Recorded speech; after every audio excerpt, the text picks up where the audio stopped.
Hello, welcome, Cabbage here. So I finished the Tower of Champions, which means I took my Robin Hood evolution and slid it to the Ascension. So finally we'll do the Ascension monster review. And yeah, we'll look at his stats first. He is a blast type, which usually has kind of slow stats, but his stats are very high. HP is a tank level status, I would say, and attack is very, very high. It's power type attack, which is kind of rare for a Pierce monster actually. And speed is very low, especially considering he's a Pierce character. So yeah, he almost plays like a Pierce power type, but with none of the drawbacks of being a power type, which is slows down more as he hits more enemies, and then has his bump combo damage lowered. So yeah, lots of benefits there. And then if we look at his abilities, he has no gravity barrier and no warp, both passive, which is amazing. With no gravity barrier off the gauge, passive in him, he can move around very easily in command strike shots. And then he never has the chance to miss the gauge and then go into a warp by accident, which can happen. And then on the gauge, he has a strike shot reducer, which is pretty crazy considering that his strike shot is already very low at 17 turns. So you could get out his strike shot like the third or fourth round, which is pretty crazy. And then his strike shot is similar to Rinsu. It's a lot of homing shots, and yeah, it's pretty powerful. It's probably on the same level, maybe not quite on the same level as Rinsu, but still very strong. And then his bump combo is kind of the #1 thing to write home about. He has the lock-on Pierce Wave, which has been pretty popular lately for drop monsters. So like Cubide or Chainbound Jack or guys like that. But he is the first one to have it as a blast type. So that means even more damage. It was already strong before, but even more damage. And then the fact that it pierces through the target means you're going to hit more guys, and then have greater chances to hit boss weak points and stuff. And then his sub-bump combo is the Slice and Dice. So as a blast type, that attack is kind of raised. As a sub-bump combo, it's lowered a little bit, but still very strong, and then useful against scorpions as well. So yeah, lots of damage output from this guy. Lots of versatility because of the double null. And then pretty crazy stats, if you ask me. And then I'm going to go ahead and say that he's one of the best Pierce monsters in the game right now. Usually if you think of Pierce monsters, their bump combos are not very strong. The two exceptions that come to mind immediately are Alice and then D'Artagnan. And then those two are very high on the list of top Pierce monsters. And then Robin Hood would be another. Just for everything, but also because of the fact that not many Pierce monsters have a strong bump combo like him. And then Robin Hood overall, if you take into account his Ascension and Evolution versions together, he's kind of part of a new breed of limited monster, where he has two versions, and then both versions are very strong, but very different, so they can go to different quests. And then this was kind of an idea for a while now, but it wasn't really fully formed. Like Lucifer, she has two forms, but the Ascension is so much better than the Evolution. Almost nobody uses the Evolution. Another good example is Himiko. The Ascension is good, but the Evolution is going to be better for most cases.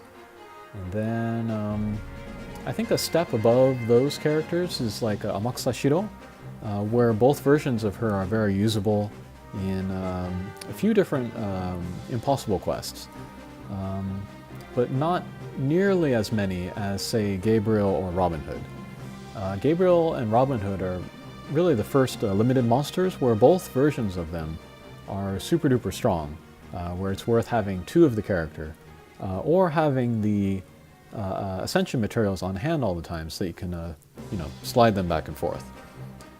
And then we've been getting a lot of transcendent monsters lately as well, and then they have a lot of obvious advantages over just kind of standard Hatcher monsters.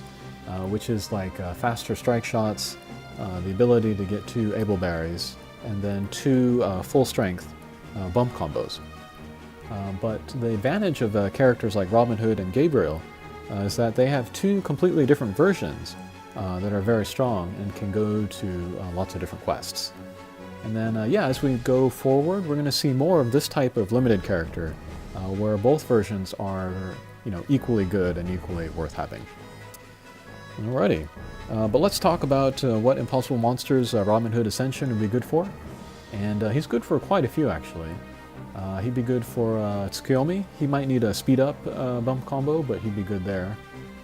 Kushinada, he addresses those gimmicks perfectly. Izanagi, he would be pretty awesome there. Who else? You could use him in Yamato Takeru.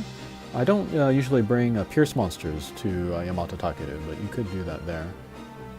He'd also be good for... Nirai Kanai, of course. He's one of the best for Nirai Kanai. I'm very much looking forward to the next time he comes around. Because Robin Hood, he addresses both of the gimmicks in that mission, and there are very few monsters that do that, especially as a Pierce. I'm thinking of other Pierce monsters with this double null, and it's like Kamui, Ducky. Those are also limited monsters. And then for drops, it's Bishamonten and then Melonhead. One is an impossible and one is a limited that we're probably never going to see again. So yeah, that's a very special combination there. And then there will be a couple of impossible monsters later in that 4th series, the anime impossible series, where he'll be really good. So yeah, lots of impossible viability. And what else is there? Able berries that are good for him. I would say the best for him is, I think, Sidekick. Just because it would power up his bump combo, and then it would also power up his Evolutions bump combo. So if you only had one and you were sliding it back and forth, then Sidekick would be a really good one. His attack is so high, you could, raise it even further. And then if you got like an S-class or higher, with the gauge you could raise his attack to like 40,000, which is pretty crazy. That would make him good in any element, not just water. What else would be good? If you're going to use him in Nirai Kanai, you could use either Survivor or Cutthroat. Those are both good able berries for Nirai Kanai. Okay, well, let's take him to a mission. We'll take him to Kabushido. And then gimmicks here are a little bit of everything, but the main is gravity barriers, so he'll be good here. And then other characters that I'm bringing Chainbound Jack. And then he's kind of interesting because he has that lock-on shockwave. So we can compare the damage from his to Robin Hood's bump combo. Both very powerful, but of course Robin Hood's would be more powerful. Next I'm bringing Light Murasame, and I'm also bringing Tempest Evolution, one of the more underrated characters, I think. And actually, I think she qualifies for one of those limited characters where both versions of her are top tier. So yeah, I'd say it's her, and then Gabriel and Robin Hood. And yeah, I chose Kabushido because I am working on his max luck. The Ascension has Flight and Null Gravity Barrier, which is a great combination, as you all know. And he has a Poison bump combo, so in certain situations that can be really good. Alright, so here we're going to take down the zombie first.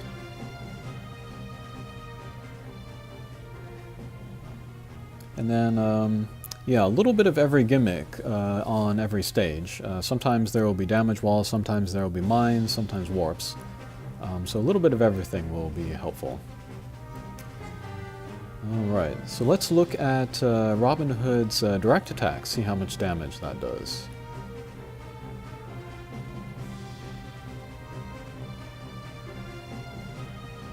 Okay, pretty good.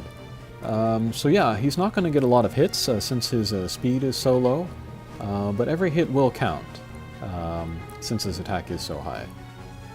And again, it doesn't matter about the element, he's going to do good damage all over. Alright, and then we can see that his strike shot is charging up much faster than everyone else's. And that's helped because of the low strike shot count, and then also the strike shot reducer on his gauge.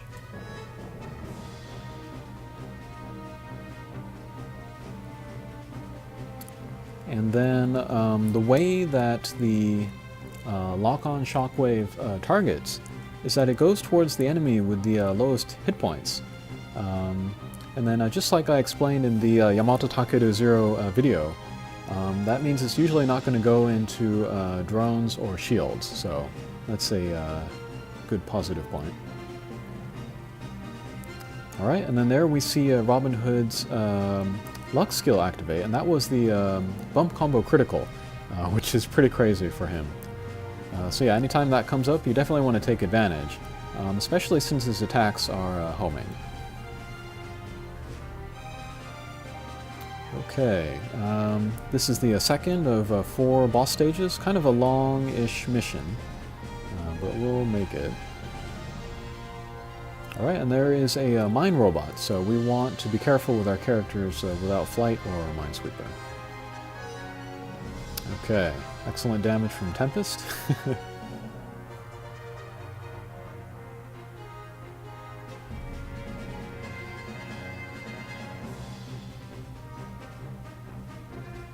Okay, pretty good damage there. And thankfully I have a guy with a flight coming up next, so...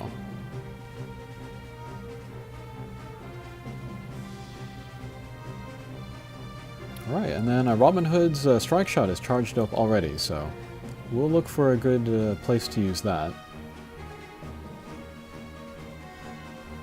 And yeah, based on my experience with Rinsu's strike shot, which is similar, I usually use it actually to get out of jams. It's really good for clearing a field of little guys, so it could be a good time to use it now.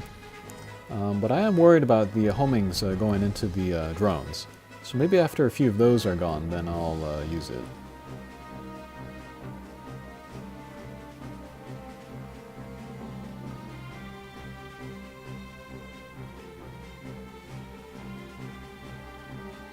Alright, damage walls are very damaging on this stage, so we'll try to be careful.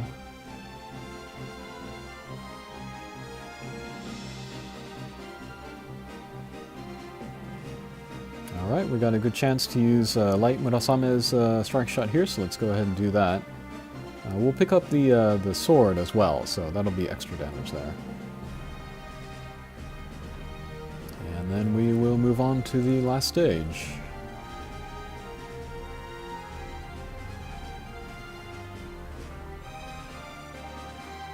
Yeah, but both Robin Hood Evolution and Ascension, they both have Gravity Barrier. So between the two of them, I would say, Robin Hood is the best no Gravity Barrier character in the game. Alright, let's go ahead and use Robin Hood's strike shot. And with the intention of taking down some little guys, but also doing damage to the boss. Alright, so that was decent damage on the boss. Especially considering there's no element advantage, and that you know, half the missiles were taken away from the little guy, and also because there's no weak point. Yeah, that's very good for 17 turns. It would be pretty easy to do that twice during a boss sequence.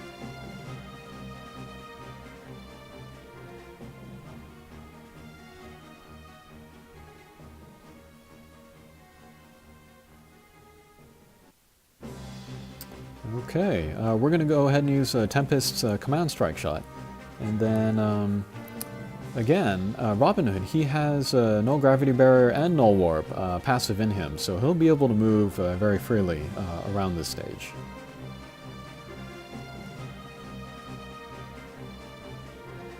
Alright, we'll get a direct attack in on the boss. Pretty great. And I think we'll end it here with Chainbound Jack's Meteor Strike Shot.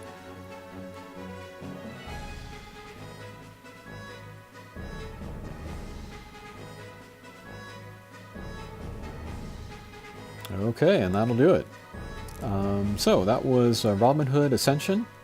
Also very, very good, and I'm very much looking forward to Nirai Kanai with this guy. Alrighty, thanks for watching. Take care.